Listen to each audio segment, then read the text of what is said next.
Investment करना है तो सवाल ये उठता है कि इन्वेस्टमेंट के लिए सोना कैसे खरीदा जाए। आप सोच रहे होंगे कि ये भी भला कोई सवाल हुआ, सोना ही तो है, सुनार की दुकान से खरीद लेंगे। लेकिन जरा ठहरिए, क्योंकि इन्वेस्टमेंट के लिए सोना खरीदना और गहने के रूप में सोना खरीदना दो अलग बातें हैं। आमतौर पर भारत में गहनों के जरिए सोना खरीदते वक्त किसी तरह की जांच पड़ताल नहीं की जाती है, जबकि हकीकत यह है कि जब आप गहने बनवाकर उसके जरिए सोना खरीदते हैं तब उसमें कुछ वेस्टेज भी होता है और आपसे मेकिंग चार्ज के रूप में एक्स्ट्रा पैसा भी लिया जाता है। ऐसे में एक दूसरा तरीका बैंक द्वारा जारी किए जाने वाले सोने के सिक्के खरीदने का भी है, लेकिन इसके साथ नुकसान ये है कि बैंक आपको सिक्के तो दे देता है, लेकिन जरूरत पड़ने पर दोबारा आप उसे बैंक में बेच नहीं सकते। इसके बाद तीसरा तरीका सोने के बिस्किट खरीदने का है। इसके अलावा गोल्ड एक्सचेंज ट्रेडेड फंड्स यानी ईटीएफ्स भी एक तरीका है, जिसका चलन बीते कुछ वक्त में काफी बढ़ गया है। ये एक ऐसी व्यवस्था है जिसके जरिए जैसे आप स्टॉक खरीदते हैं उसी तरह आप गोल्ड भी खरीद सकते हैं। हालांकि ये गोल्ड आप खरीद कर अपने घर में नहीं रखेंगे, लेकिन वो रहेगा आपके नाम ही, इसे आप जब चाहे कैश में बदल सकते हैं।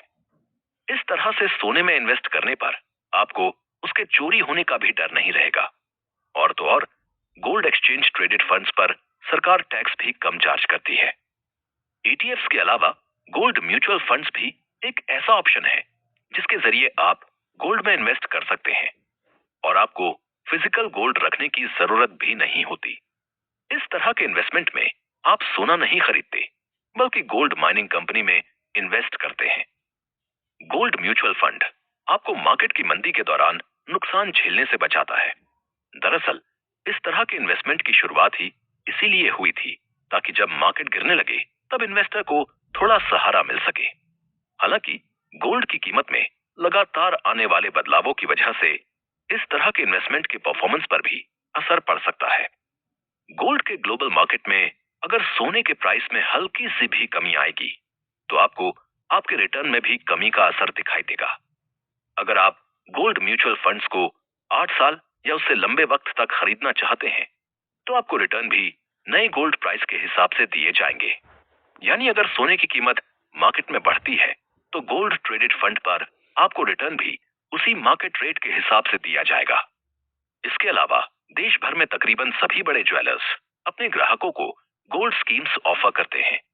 गोल्ड स्कीम के तहत आपको एक तय वक्त के लिए तय रकम को ज्वेलर के पास जमा करना होता है और उसके बाद जब आप अपने इन्वेस्टमेंट की सभी किश्त पूरी कर चुके होते हैं तब आपको रिटर्न मिलता है।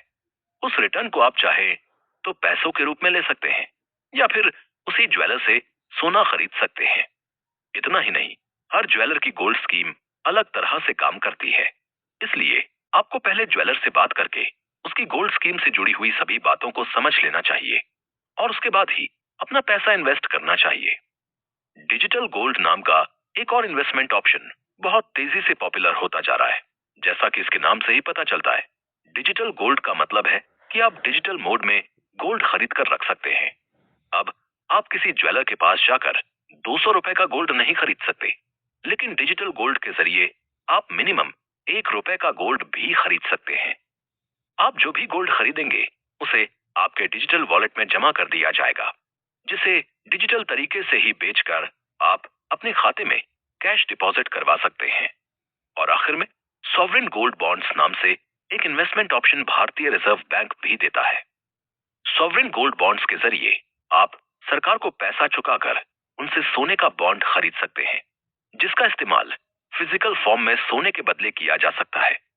यानी आपको जो बॉन्ड दिया जाएगा वो सरकार की तरफ से एक किस्म का वादा होता है, जो एक वक्त के बाद आपको उसके बदले में कैश देने की गारंटी देता है। इस तरह इन सभी तरीकों का इस्तेमाल करते हुए और इसके फायदे नुकसान को ध्यान में रखते हुए आपकी जैसी जरूरत हो उस हिसाब से आप गोल्ड में पैसा इन्वेस्ट कर सकते हैं। गोल्ड इन्वेस्टमेंट ट्रेडिशनल इन्वेस्टमेंट का तरीका होने के साथ साथ काफी भरोसेमंद भी है, लेकिन आज के दौर में गोल्ड के साथ साथ म्यूचुअल फंड्स का चलन भी लगातार बढ़ता जा रहा है। म्यूचुअल फंड्स के तहत छोटे छोटे इन्वेस्टर से पैसे इकट्ठे करके स्टॉक मार्केट में लगाए जाते हैं। गोल्ड की तरह म्यूचुअल फंड्स भी अपने इन्वेस्टर को अच्छे रिटर्न्स दे सकता है। ऐसे में ये सवाल उठना लाजमी है कि म्यूचुअल फंड्स और गोल्ड इन्वेस्टमेंट में से आपके लिए कौन सा बेहतर तरीका हो सकता है। अब ये जानने के लिए हमें गोल्ड और म्यूचुअल फंड्स का कंपैरिजन करके ये देखना होगा कि कौन सा इन्वेस्टमेंट आपके लिए ज्यादा बेहतर हो सकता है। अगर हम रिटर्न की बात करें तो गोल्ड और म्यूचुअल फंड्स दोनों ही आपको अच्छे रिटर्न दे सकते हैं, लेकिन म्यूचुअल फंड का रिटर्न इस बात पर डिपेंड करता है कि आपने कौन से म्यूचुअल फंड में पैसा लगाया था। वहीं गोल्ड से जो रिटर्न मिलता है वो पूरे देश में एक जैसा ही मिलेगा और इसके साथ सबसे कम रिस्क जुड़ा होता है, जबकि म्यूचुअल फंड के स्टॉक मार्केट पर डिपेंड होने की वजह से वहां रिस्क फैक्टर काफी बढ़ जाता है। यही वजह है कि जब मार्केट मंदा चल रहा हो तब म्यूचुअल फंड में आपको कुछ नुकसान उठाना पड़ सकता है, लेकिन उस दौरान भी गोल्ड में किए गए इन्वेस्टमेंट से आपको कोई घाटा नहीं होगा। हाँ, ये बात जरूर है कि म्यूचुअल फंड्स में आपको टैक्स बेनिफिट मिल सकता है, जबकि गोल्ड में इन्वेस्ट करने पर टैक्स बेनिफिट सिर्फ तब मिलता है जब आप सॉवरेन गोल्ड बॉन्ड्स या गोल्ड मोनेटाइजेशन स्कीम के तहत इन्वेस्टमेंट करते हैं। इसके साथ ही गोल्ड खरीदकर जब आप अपने घर पर रखते हैं तब वो आपको समय समय पर ब्याज के रूप में पैसा नहीं दे सकता जिसे आप दोबारा इन्वेस्ट कर सके, लेकिन म्यूचुअल फंड से आपको जो रिटर्न मिलता है उन्हें आप दोबारा इन्वेस्ट करके उनसे भी रिटर्न पा सकते हैं। इस तरह देखा जाए तो गोल्ड और म्यूचुअल फंड दोनों की अपनी कुछ खूबियां हैं तो कुछ कमजोरियां भी हैं। इसलिए यह आपको तय करना है कि आपकी जरूरतों के हिसाब से आपके लिए इन दोनों में से कौन सा ऑप्शन बेहतर हो सकता है। गोल्ड इन्वेस्टमेंट के साथ सबसे बड़ी दिक्कत यही है कि इसमें आपको टैक्स में बहुत ज्यादा छूट नहीं मिलती है, जबकि रिटर्न फंड्स में आपको टैक्स छूट का ऑप्शन मिल जाता है। इसलिए गोल्ड में इन्वेस्ट करने से पहले गोल्ड इन्वेस्टमेंट के अलग अलग तरीकों पर लगने वाले टैक्स को भी जान लेना बहुत जरूरी हो जाता है। वैसे भी एक इन्वेस्टर के लिए उसके रिटर्न पर लगने वाले टैक्स के बारे में जानकारी होना बहुत जरूरी है। फिर गोल्ड के मामले में तो ये सिस्टम और ज्यादा कॉम्प्लिकेटेड हो जाता है, क्योंकि आप जो सोना मार्केट से खरीदते हैं उस पर एक अलग टैक्स लगता है और गोल्ड बॉन्ड में इन्वेस्ट करने पर अलग टैक्स लगता है। अगर आप डिजिटल गोल्ड में इन्वेस्ट कर रहे हैं तब उससे मिलने वाले रिटर्न पर तब तक कोई डायरेक्ट टैक्स नहीं होता जब तक आप उसे 36 महीनों तक अपने पास रखें। लेकिन अगर आप लंबे वक्त तक डिजिटल गोल्ड से रिटर्न लेना चाहते हैं तब आपको अपने रिटर्न पर 20% टैक्स देना होगा। वहीं अगर आप थोड़े वक्त के लिए मार्केट से फिजिकल गोल्ड खरीदते हैं तब उस गोल्ड की कीमत को आपकी इनकम के साथ जोड़कर देखा जाता है और तब अगर आपकी इनकम पर लगने वाला इनकम टैक्स आपसे लिया जाता है। लेकिन अगर आप फिजिकल गोल्ड में लंबे वक्त तक इन्वेस्ट कर रहे हैं तब आपको उस पर भी 20% टैक्स चुकाना होगा। सोने में इन्वेस्ट करते वक्त आपको और भी कुछ बातें ध्यान में रखनी चाहिए। उनमें से सबसे पहली बात है गोल्ड इन्वेस्टमेंट की परफॉर्मेंस। फिजिकल गोल्ड का मामला तो सुलझा हुआ है क्योंकि उसकी परफॉर्मेंस मार्केट रेट पर डिपेंड करती है जो आमतौर पर बढ़ती रहती है, लेकिन गोल्ड बॉन्ड या गोल्ड म्यूचुअल फंड्स और गोल्ड स्टॉक्स की कीमत स्टॉक मार्केट पर डिपेंड करती है जो ऊपर नीचे हो सकती है। इसलिए अगर आप इस दूसरे तरीके से गोल्ड में निवेश करना चाहते हैं तो पहले आपको जिस कंपनी में आप इन्वेस्ट कर रहे हैं उसके बारे में अच्छे से रिसर्च कर लेनी चाहिए कि उसकी परफॉर्मेंस कैसी रही है और वहां से रिटर्न मिलने की पॉसिबिलिटी कितनी है। फिर दूसरी ध्यान रखने वाली चीज है सिक्योरिटी, क्योंकि गोल्ड अगर आप फिजिकल फॉर्म में खरीद रहे हैं तब उसकी सिक्योरिटी की जिम्मेदारी भी आपकी रहेगी। हाँ, अगर बॉन्ड के रूप में गोल्ड खरीदा जाए तब आपको उसकी सिक्योरिटी की परवाह करने की ज्यादा जरूरत नहीं रहती है। इन सभी बातों का ख्याल रखना जरूरी है क्योंकि मामला पैसों का है और जहां पैसों का मामला होता है वहां रिस्क नहीं लिया जाता। वैसे तो गोल्ड एक सेफ इन्वेस्टमेंट माना जाता है, लेकिन इसका मतलब ये नहीं है कि हम बिल्कुल आंखें मूंद कर गोल्ड पर पैसा लगा दें। इसीलिए ऐसी कुछ चीजों के बारे में बात करना जिनका ध्यान रखना तब जरूरी हो जाता है जब आप गोल्ड में इन्वेस्टमेंट करने का प्लान बना रहे हो। गोल्ड की सिक्योरिटी से लेकर गोल्ड में इन्वेस्टमेंट के अलग अलग तरीके आपको पता होने चाहिए ताकि इनमें से जो तरीका आपको सबसे बेहतर सूट करता हो उसके हिसाब से आप अपना इन्वेस्टमेंट प्लान कर सकें।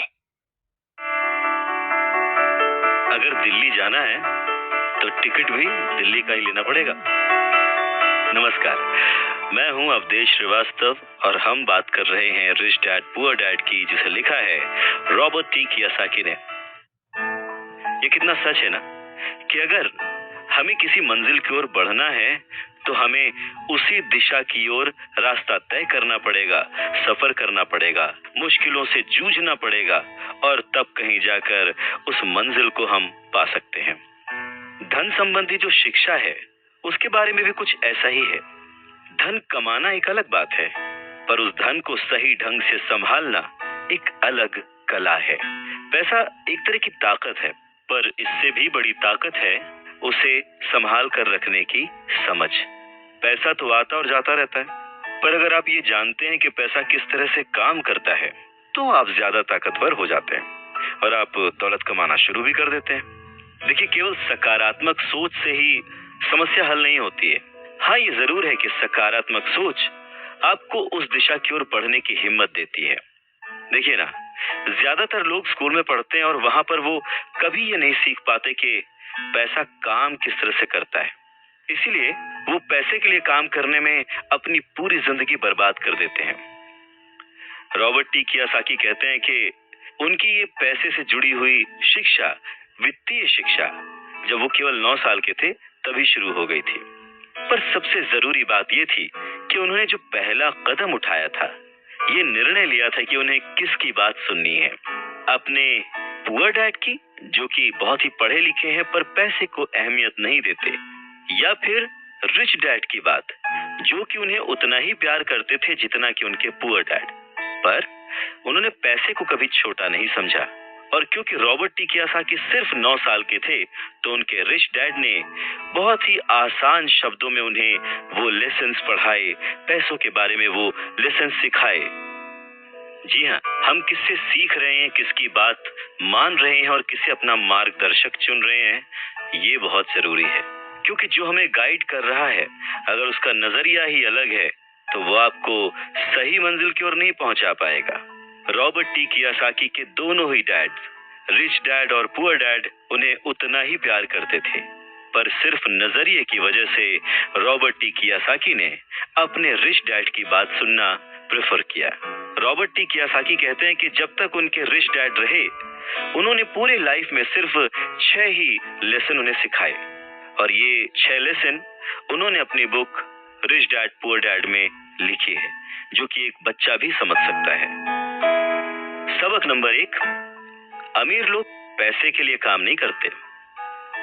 सबक नंबर 2, पैसे की समझ क्यों सिखाई जानी चाहिए। सबक नंबर 3, अपने काम पर ध्यान दो और अपने काम से काम रखो। सबक नंबर 4, टैक्स क्या है उसे समझो और कॉरपोरेशंस की ताकत।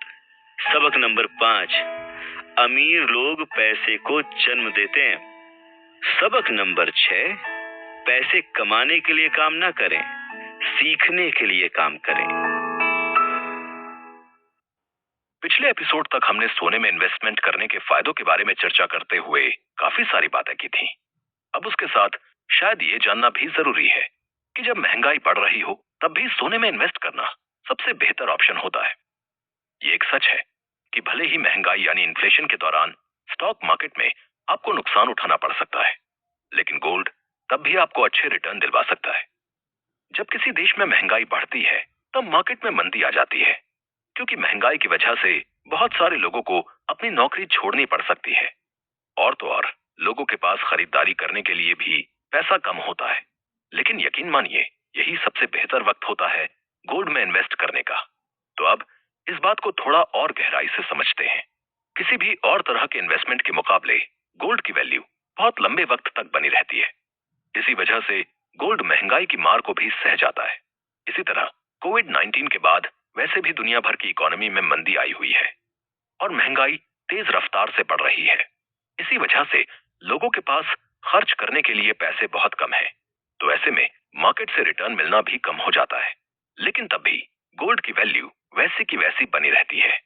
गोल्ड की अहमियत इसलिए भी ज्यादा है क्योंकि एक देश की करेंसी दूसरे देश की करेंसी से कमजोर हो सकती है, जबकि गोल्ड के लिए आपको किसी भी जगह पर अच्छी कीमत मिलती है।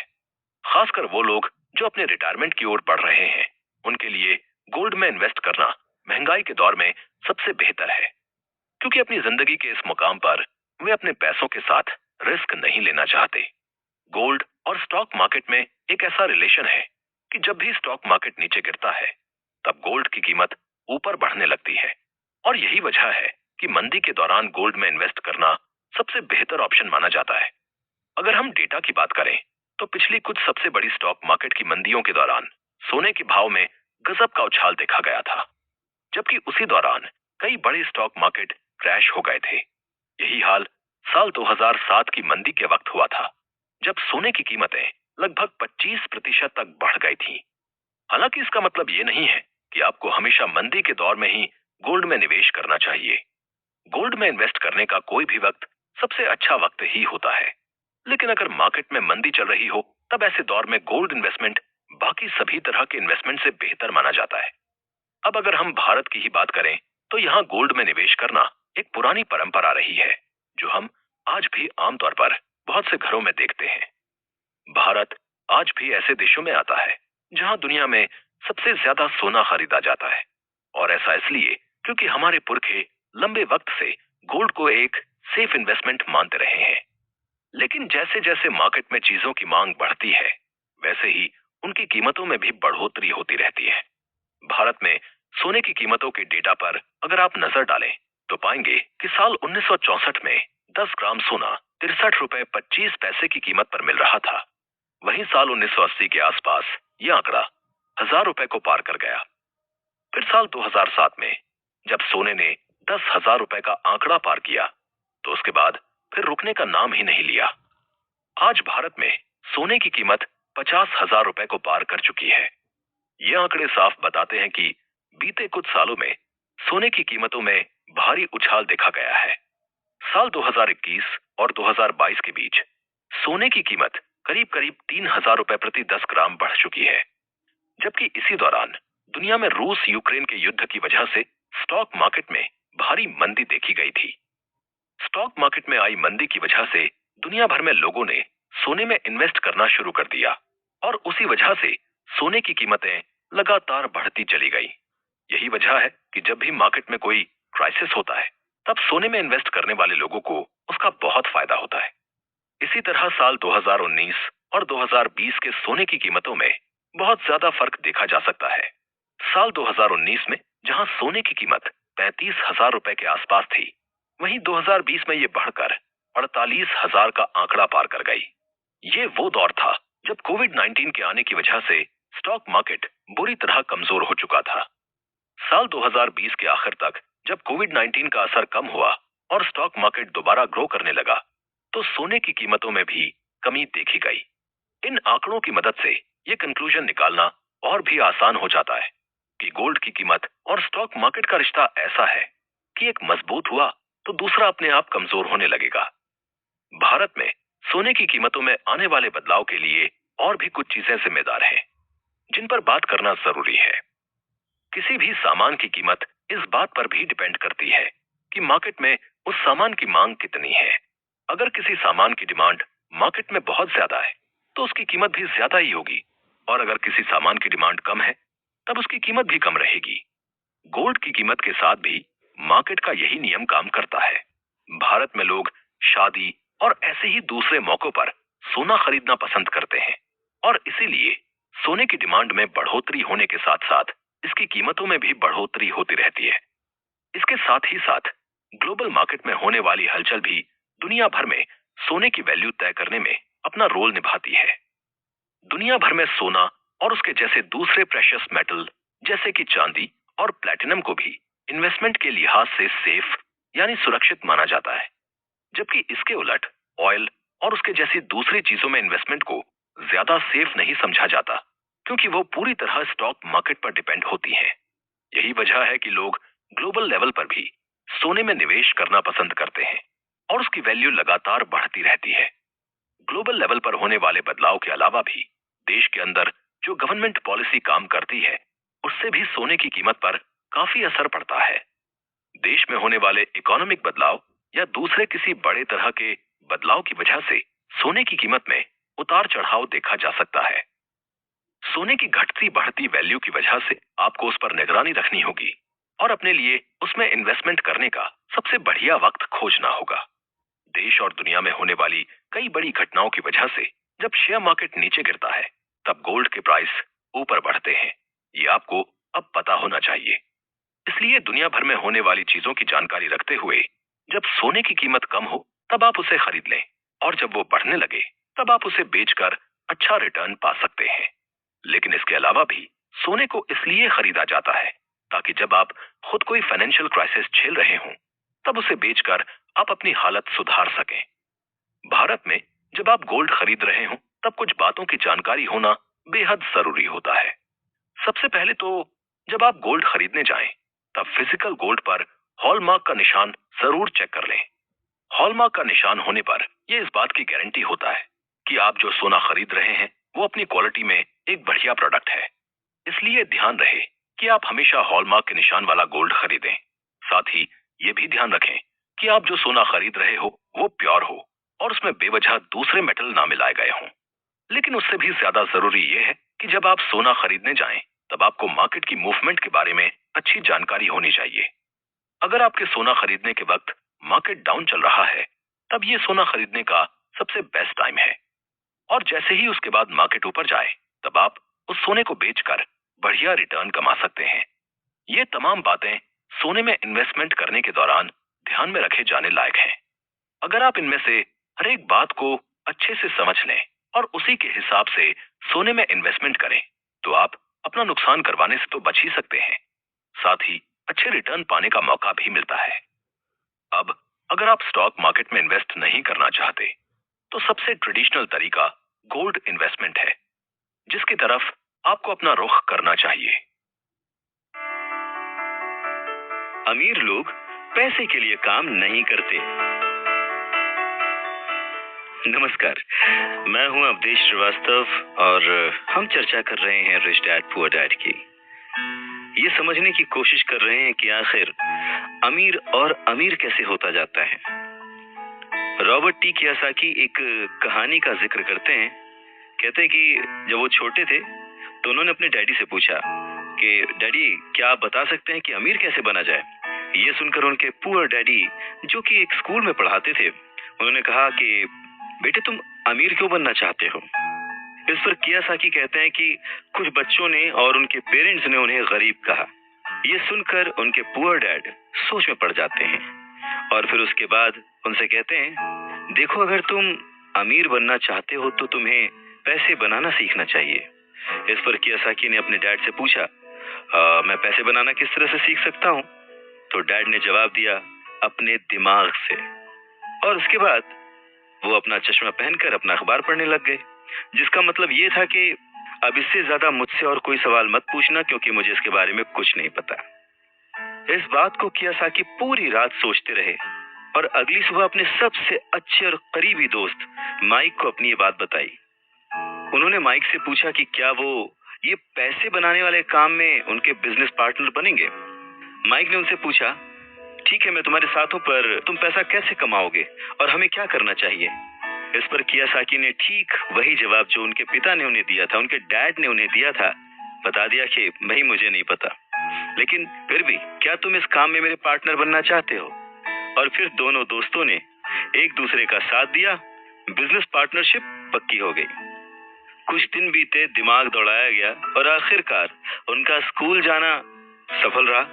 स्कूल की क्लास में उन्होंने कुछ ऐसा पढ़ा था जिसे सोचकर कियोसाकी को लगा कि बस पैसा बनाने का फॉर्मूला तो मिल गया, और बस उसी आइडिया को फॉलो करते करते कियोसाकी और माइक ने ढेर सारा कच्चा माल इकट्ठा कर लिया, बहुत मेहनत की और अपने डैड की गैराज में उन्होंने कुछ सिक्के बनाए। और जब उनके डैड ने उन्हें देखा तो उन्होंने पूछा कि तुम क्या कर रहे हो। तब कियोसाकी का जवाब था, जैसा आपने कहा था, पैसे बना रहा हूं। तब उनके जो पुअर डैड थे उन्होंने कियोसाकी को कहा कि आओ, मुझे तुमसे बात करनी है। कियोसाकी और माइक वहां सीढ़ियों पर बैठ गए। साथ में कियोसाकी के डैड और माइक के डैड, जो कि रिच थे, वो भी बैठ गए। यहाँ पे मैं आपको बताना चाहता हूँ कि इस पूरी कहानी में जो कियोसाकी ने अपने रिच डैड को रेफर किया है वो दरअसल माइक के पिता थे। और फिर बच्चों की इस हरकत को देखकर कियोसाकी के पुअर डैड ने अपनी बात को और डिटेल में समझाया और अपनी बात को करेक्ट किया। पहली बार उन्होंने बच्चों को बताया कि गैर कानूनी क्या होता है। बच्चों को लगा कि जो उन्होंने किया वो सही था, पर जब उन्होंने जाना कि ये अलाउड नहीं है, सिक्के छापना अलाउड नहीं है, उसके पीछे कई तरीके होते हैं, कानूनी, गैर कानूनी, ये सब बातें जब बच्चों ने समझी तो उनका मुंह उतर गया। फिर उन्होंने पूछा, तो फिर हम अमीर कैसे बन सकते हैं? तब कियासाकी के डैड ने उनसे कहा कि अगर तुम्हें सच में अमीर बनना है, रिच बनना है, तो तुम मुझसे नहीं, माइक के डैड से पूछो। कियासाकी ने अपने डैड से कहा, पर आप क्यों नहीं बता सकते? हम गरीब क्यों हैं? कियासाकी के पुअर डैड ने कहा, क्योंकि मैं एक टीचर हूं और मैंने पैसे कमाने की राह नहीं चुनी है। पैसे कमाने के लिए तुम्हें माइक के डैड से ही पूछना पड़ेगा। क्या खूबसूरत बात समझाई है कियासाकी ने कि अगर हमें कोई पर्टिकुलर गोल अचीव करना है, कोई लक्ष्य प्राप्त करना है, तो हमें रास्ता भी सही चुनना होगा, मार्गदर्शक भी सही चुनना होगा। कहते हैं कि सफल होने के लिए मेहनत करना बहुत जरूरी है। मेहनत तो एक मजदूर भी करता है, पर सफलता पाने के लिए, सक्सेस पाने के लिए सही दिशा में, सही स्ट्रैटेजी के साथ मेहनत करने से ही सक्सेस हासिल होती है।